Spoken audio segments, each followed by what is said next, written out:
je suis rouillée. Bonjour à tous, j'espère que vous allez bien en ce début d'année 2026. Ça fait des lustres et des lustres qu'on ne s'est pas vu sur cette chaîne, tout simplement parce que j'avais plus personne pour monter mes vidéos. Donc j'ai appris toute seule à le faire, donc c'est la toute première vidéo que je monte tout seul, soyez indulgents, ça sera pas parfait, c'est très dur à apprendre. Mais j'espère que je m'améliorerai avec le temps et avec les vidéos. Pour reprendre les vidéos en 2026, je me suis dit qu'il n'y avait rien de mieux que de vous faire une petite sélection des livres qui m'ont le plus marqué ou le plus touché en 2025. Pour le coup, je le fais pas par ordre de préférence ou je vous fais pas un top détaillé. J'ai classé ça en différentes catégories et j'ai tout simplement utilisé le genre des livres pour ça. Du coup, dans cette petite vidéo, je vais vous présenter 3 livres contemporains, 3 livres de SFFF et 4 graphiques qui m'ont vraiment beaucoup plu cette année 2025 et que je recommande à tout le monde de découvrir si ce n'est pas encore fait. On arrête ici pour le blabla du début de vidéo et on va tout de suite commencer avec mes 3 livres préférés de l'année 2025 dans le genre de la SFFF, du coup science-fiction, fantasy, fantastique.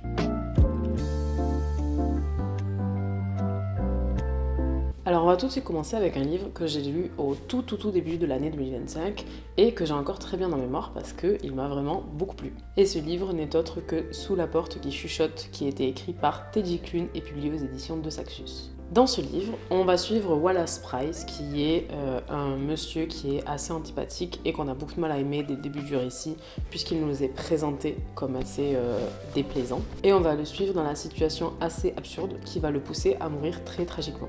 Il n'y a pas du tout de spoil puisque c'est les toutes premières pages du récit et c'est en fait ce qui pose le début de l'intrigue puisque ce qui nous intéresse c'est pas tellement comment il vient mourir mais plutôt ce qui va se passer ensuite. On va donc suivre cet homme qui a énormément de mal à accepter sa propre mort puisque même quand la faucheuse vient le chercher à son propre enterrement, il a du mal à la suivre. Pourtant, il va bien finir par être obligé de le faire et elle va l'emmener dans un endroit qui est assez particulier puisque c'est un salon de thé qui est comme un lieu entre la vie et la mort et qui aide les âmes à accepter leur propre mort et à effectuer le passage du côté des défunts. Ce café, il est tenu par Hugo qui est un personnage central du roman qui aide les âmes à passer d'un côté à l'autre et qui les aide à accepter avec plus ou moins de difficulté leur sort. Pour Wallace Price, c'est un parcours qui est long, qui est semé d'embûches et qui va nous donner à découvrir toute l'ambiance de ce petit café puisqu'il va y rester quand même un sacré bout de temps, assez pour remplir, disons, 600 pages. Ce que j'ai adoré dans ce livre, c'est que c'est une manière qui est hyper intelligente d'aborder des sujets qui sont assez difficiles comme la mort ou le deuil. Et justement, la touche de fantastique, elle enrobe tout ça d'une ambiance qui est hyper particulière et qui est très agréable à la lecture. Je trouve que dans ce type de livre-là, on ressent quand même le côté young adulte de l'écriture de l'auteur, mais c'est quand même vachement moins présent que dans certains autres de ses livres, comme ça peut être le cas par exemple dans La maison au milieu de la mer céruléenne, qui là pour le coup je trouvais était encore plus marqué. Dans celui-ci c'est moins le cas, on le sent quand même, surtout si on est habitué à ne lire que de la littérature pour adultes. Pour autant dans ce livre-là ça m'a pas du tout dérangé, je trouve qu'on se laisse hyper vite imprégner dans l'ambiance du lieu. C'est une lecture qui nous fait nous sentir bien et en fait se laisser couler à l'intérieur et découvrir les banalités du lieu et les petites problématiques qui l'entourent, ça a été une vraie très bonne découverte de début d'année 2025. C'était ma première recommandation et on passe tout de suite à la suite. Pour la suite, on va quitter un petit peu l'ambiance cosy de la première recommandation pour partir du côté de Zéphyr Alabama. C'est un livre qui a été écrit par Robert McCammon et qui est publié aux éditions de Monsieur Toussaint Louverture qui font toujours un travail assez magnifique. Cette intrigue d'ailleurs, elle nous met directement dans l'ambiance puisqu'on va suivre Cory qui a une dizaine d'années, peut-être un peu plus, il doit avoir 12 ans, et qui va être confronté dès le début du récit à une voiture complètement folle qui termine sa course dans un lac avec à sa tête un conducteur qui a les mains menottées. Ce point de départ hyper mystérieux et assez brutal étant posé, on déroule ensuite le reste de l'histoire. Et pour le coup, c'est une histoire qui se passe dans le sud des États-Unis, donc comme le titre l'indique, à Zéphyr, Alabama, là où Cory et sa famille habitent. On va suivre pendant près de 600 pages le quotidien d'un petit garçon de cette époque-là et à cet endroit-là, donc qui est généralement rythmé par les amis, la famille, l'exploration de la ville et l'école.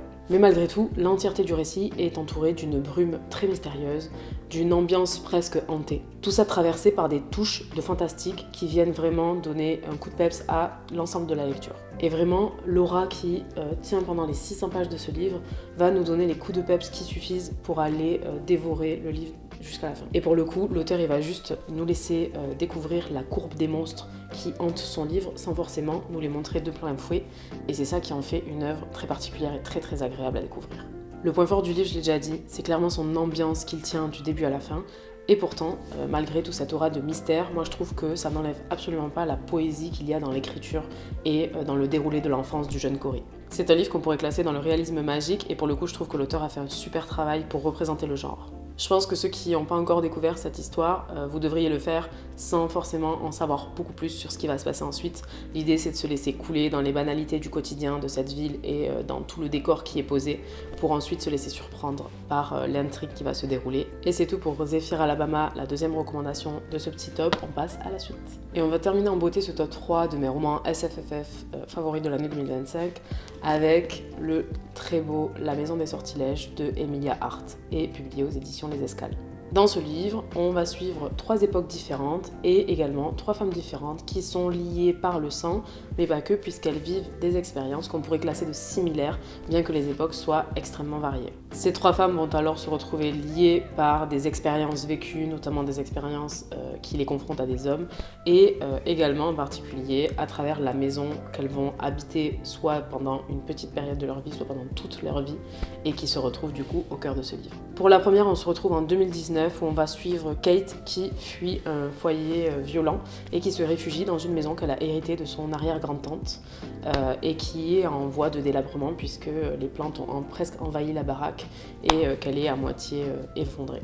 Ensuite, on se retrouvera plongé en 1942, pendant la Seconde Guerre mondiale, et on va suivre Violette, qui est une jeune fille bourgeoise, qui va se retrouver quelque peu étouffée sous les conventions sociales, et en particulier sous le joug de son père, qui ne supporte pas de la laisser vivre sa vie comme elle l'entend. Elle va elle aussi finir par se retrouver dans la maison Sortilège. Et on va terminer par découvrir en 1619 Alta, qui est une femme qui vit seule, qui est considérée comme une guérisseuse puisqu'elle maîtrise, on va dire, le pouvoir des plantes. Et bien que nombreux sont ceux qui ont fait appel à ses soins et à ses dons, elle sera très rapidement qualifiée comme sorcière dès le moindre problème. Ce que j'ai adoré dans ce livre, c'est qu'on y parle de la puissance des femmes, mais on y parle de la puissance des femmes surtout à travers le lien qu'elles ont les unes avec les autres et à travers les racines qu'elles laissent derrière elles. On y parle de 3 femmes qui ont dû s'exiler pour pouvoir vivre la vie qu'elles avaient choisi de mener, qui n'était pas forcément celle qu'on attendait d'elles. D'ailleurs, ce roman il parle aussi de leur lien à la nature et c'est là-dedans qu'on va aller du côté du fantastique, mais je vais pas développer parce que ce serait dommage de gâcher la découverte. J'ai trouvé que c'était hyper bien mené, je trouve qu'il n'y a aucune confusion entre les différentes époques. D'ailleurs, il n'y a pas non plus de perte de rythme, je trouve qu'au contraire, les récits, ils se répondent les uns les autres, ils se font écho et ils viennent se nourrir, c'est ça qui crée le lien entre nos 3 histoires différentes. Et c'est d'ailleurs grâce à cet écho qu'on finit par à la fin lever le voile de brume et de mystère qui hante ce livre, et je trouve que la fin conclut très bien ces belles histoires en reliant ces 3 femmes les unes aux autres. J'ai vraiment beaucoup aimé et j'avais pas trop de doutes en commençant le livre, mais je pensais pas qu'il finirait dans un top comme celui-là. Du coup, je vous conseille vraiment vivement d'aller découvrir La Maison au Sortilège d'Emilia Hart parce que c'est un vrai bijou et je trouve que ça se dévore aussi très vite. On en a fini avec mes 3 recommandations de lecture SFFF et on passe tout de suite à la littérature contemporaine ou la littérature dite blanche.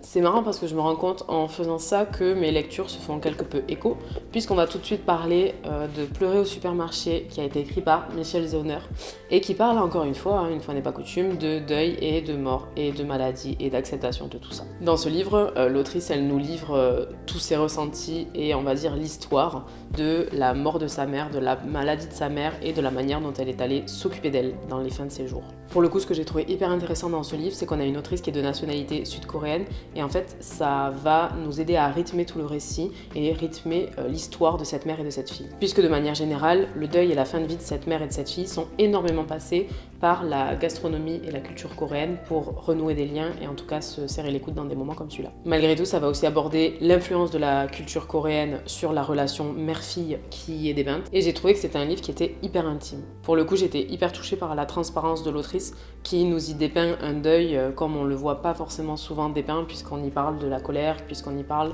de la rancœur, on parle de la souffrance, on parle de l'agacement et on parle pas simplement de la tristesse qui pourrait être un mot valise dans lequel on englobe tous ces sentiments complexes qui nous traversent à la mort d'un proche. Puisque malgré tout ça, ce livre, ça reste un livre d'amour, ça reste un livre de pardon, de tout ce qui n'a pas pu être dit, de tout ce qui n'a pas pu être fait avant la mort et avant la maladie. Et en fait, c'est une histoire à laquelle, au final, énormément de mères et de filles et de femmes de manière générale peuvent s'identifier. Bref, j'ai adoré, j'ai pleuré. Si vous voulez de l'intime et des relations intrafamiliales, jetez-vous dessus parce qu'il est super. Et pour une fois, il n'est pas très gros, pas comme celui qui va suivre tout de suite. Puisqu'en suivant, je vais vous parler de Betty, de Tiffany McDaniel, qui encore une fois est un sacré pavé, mais qui vaut le coup de s'accrocher, je vous assure. Ce livre, c'est l'histoire de Betty, qui est en plein milieu d'une famille qui est très nombreuse, dont la mère est blanche et le père est cherokee. Betty, que son propre père appelle dans ce livre la petite indienne, va être le cœur de ce livre. On va la suivre qui grandit dans une famille qui est tantôt très soudée, tantôt extrêmement brisée, et dans laquelle les souffrances et les plaies et les cicatrices ont complètement cristallisé. On va la suivre à travers ses secrets de famille, on va la suivre à travers ses violences qui sont intrafamiliales comme extrafamiliales, et on va aussi la suivre à travers son parcours face au racisme qu'elle subit assez généralement à l'école. Malgré tout, Betty, elle grandit notamment aux côtés d'un père qui a des savoirs ancestraux qu'il essaye de lui transmettre, qui a des histoires folles et fantastiques à raconter à tout bout de champ, si bien que c'est quand même ce fil rouge très poétique qui va la guider à travers la fin de l'enfance et la perte de l'innocence. Alors quand on lit Betty, il faut être quand même accroché parce qu'on est face à 700 pages d'un livre qui est écrit de manière très crûment et qui fait front face à une violence qui est assez exacerbée et qu'on ne tait absolument pas. On va parler de violence ordinaire, on va parler de racisme, on va parler de violence sexiste et sexuelle. Et pourtant, malgré tout ça, moi je vous dis que cette histoire elle est remplie de douceur et que c'est un magnifique roman d'apprentissage et c'est un magnifique roman sur l'enfance et sur la manière de grandir. On est face à une petite fille qui est très forte, qui est très courageuse, qui est résiliente, et c'est tout ce sentiment-là qui va nous aider à traverser le roman du début à la fin. C'est très beau, très inspirant, très touchant, et je vous conseille vivement d'aller découvrir Betty si ce n'est pas encore fait. C'était la deuxième recommandation de littérature contemporaine, et on passe tout de suite à la dernière. Pour terminer cette petite sélection de romans contemporains, on va s'attaquer à l'un des derniers livres que j'ai lu cette année et que j'ai tout bonnement adoré, puisqu'il s'agit de Mon vrai nom est Elisabeth, qui a été écrit par Adèle Lyon, et qui est publié aux éditions du Sous-sol. Ce livre, c'est une pépite, on y suit une chercheuse qui tente de retracer toute l'histoire de son arrière-grand-mère qu'on appelait Betsy mais qui s'appelait Elisabeth et qui avait été diagnostiquée dans les années 70 comme schizophrène. Ce qui est fascinant dans ce livre, c'est qu'on a une jeune femme qui va partir des on-dit et des rumeurs qu'il y a dans sa famille comme un vague secret de famille qui flotte un petit peu autour des repas pour mener un vrai travail d'enquête et de fouille archivistique dans tout ce qu'elle arrive à trouver à ce sujet, au sujet plus large de la schizophrénie dans les années 50, notamment autour des femmes, mais en particulier du coup du cas de son arrière-grand-mère. Et à travers le prétexte de ce secret de famille, on a une chercheuse qui tente de nous en apprendre plus sur la manière dont étaient traitées les femmes dans les années 50, lorsqu'elles ne répondaient pas forcément aux standards de l'époque et qu'elles essayaient de vivre de manière assez différente de ce qu'on attendait d'elles dans ces années-là. J'ai été hyper touchée par ce parcours d'une chercheuse qui galère et qui finalement se raccroche à ses propres racines pour se plonger complètement en tête la première dans un travail impressionnant comme celui-là. Et ce que j'ai vraiment adoré aussi, c'est l'enchevêtrement des différentes preuves qu'on nous présente et qu'on nous met en scène dans ce livre. Puisqu'on a accès tantôt à des journaux, des réflexions personnelles, on va aussi avoir accès à des entretiens familiaux. Elle va jusqu'à nous faire des reproductions de toutes ces fouilles archivistiques, par exemple des registres des hôpitaux, par exemple des thèses de l'époque sur la psychiatrie et sur la schizophrénie. Et on va naviguer entre tout ça comme elle a dû le faire pendant ses propres recherches. Tout ça pour arriver à la fin sur une découverte qui est quand même hyper intéressante dans l'histoire de manière générale qui est racontée là-dedans. Et encore une fois, j'ai trouvé que le mélange entre l'histoire personnelle et le sujet de société qui est traité dans ce livre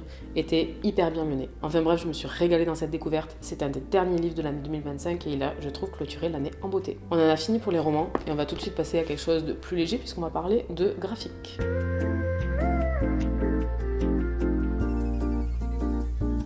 J'ai 4 graphiques à vous présenter, 2 BD et 2 mangas, comme ça tout le monde est content. Et je vais commencer tout de suite en vous parlant de Bébé Fille, qui est écrit par Elisa Morodino. Alors je vous présente 2 livres, mais c'est simplement parce que moi j'ai le tome 1 et 2, donc je vais juste garder le 1 qui est juste ici.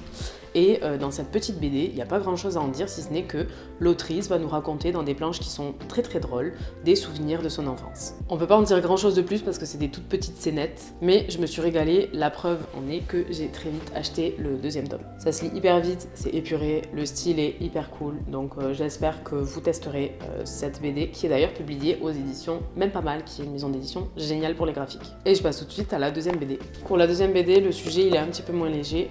Je vous parle tout de suite de Adieu Triste Amour, qui est une de mes dernières BD de l'année 2025 et que j'ai adoré. C'est cette BD qui a ouvert la porte sur les livres de Myriam Mal et je pense que je vais avoir énormément de mal à la refermer puisque j'ai déjà envie de lire tout ce qu'elle a fait. Et dans celle-ci, on y suit Cléo, qui est juste ici, et qui est confrontée à des trucs pas hyper cool dans sa vie de manière générale puisqu'elle est elle-même autrice de BD.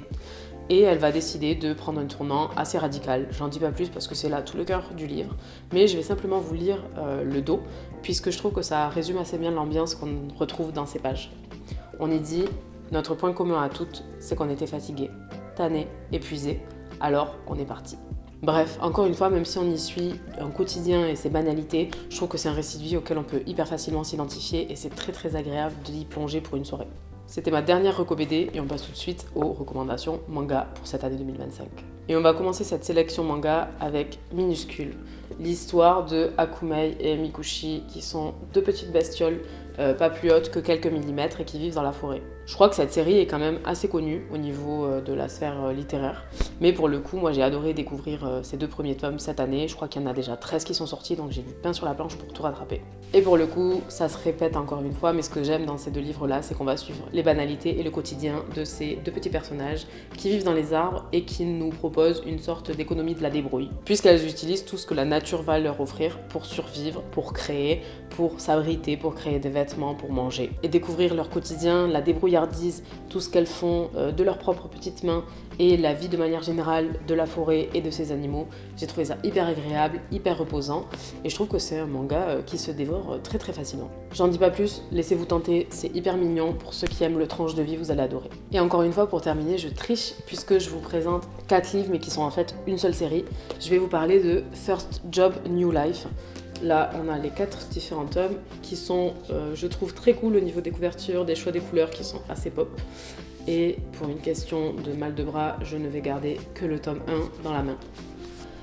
Donc dans ce petit livre, on va suivre Tama qui est juste ici, qui vient de finir ses études au Japon en tant que graphiste et qui se lance à corps perdu dans le monde professionnel. Elle est embauchée dans une entreprise où elle n'a pas forcément envie d'être, elle est confrontée à des choses qui sont pas forcément cool dans le monde du travail, notamment des deadlines intenables, des horaires de travail qui sont terribles, qui la font dormir sur place, et j'ai trouvé ça hyper sympa de le mettre en lumière dans un manga parce que c'est rare qu'on ait accès à cette facette-là du monde du travail, surtout au Japon. On sait que là-dessus, il y a quand même pas mal de choses à revoir. Dans ce manga-là, on ne tait pas le côté catastrophique des conditions de travail des Japonais, en particulier dans des grosses entreprises. Et j'ai beaucoup aimé suivre Tama dans tous ces petits problèmes et dans ce qu'elle arrive à développer au niveau de ses relations avec ses collègues, au niveau de sa débrouillardise et de sa propre maîtrise de son travail. J'ai adoré l'avoir évolué et je trouve que c'est très agréable d'avoir une série qui, en 4 tomes, est terminée, où on n'a pas à suivre des milliards et des milliards de sorties à chaque fois. Et là, pour le coup, je trouve que les 4 tomes se suffisaient à eux-mêmes. En bref, c'est fait avec beaucoup de rythme, c'est hyper agréable à découvrir. Je les ai dévorés là sur cette fin d'année quand on arrivait en hiver